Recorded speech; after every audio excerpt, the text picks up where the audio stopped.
జగిత్యాల జిల్లా కేంద్రంలోని వాణిజ్య శాఖ కార్యాలయంలో గురువారం ఐటీ అధికారులు తనిఖీలు చేశారు. జీఎస్టీ ఎగవేతకు సంబంధించిన అవినీతి ఆరోపణల నేపథ్యంలో తనిఖీలు చేపట్టినట్లు రాష్ట్ర కమిషనర్ కార్యాలయ శాఖ అధికారులు తెలిపారు. మెయిల్, ఫోన్ నెంబర్ మార్పుతో ఫేక్ బిల్లులు చెల్లించినట్లుగా అనుమానాలు వ్యక్తమవ్వగా ఇన్వెస్టిగేషన్ చేపట్టినట్లుగా తెలిపారు. మరోవైపు రద్దయిన సొసైటీల పేరుతో ఫేక్ బిల్లుల ద్వారా విక్రయాలు జరిగినట్లుగా సమాచారం అందిందన్నారు.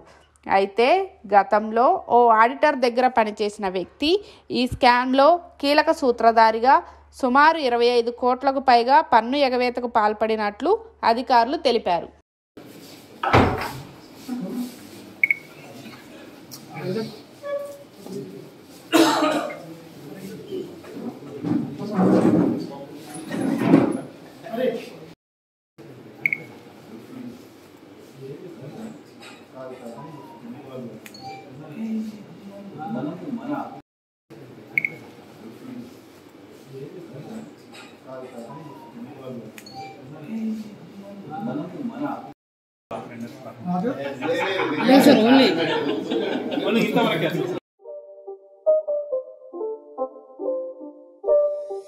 It's not a game, it's a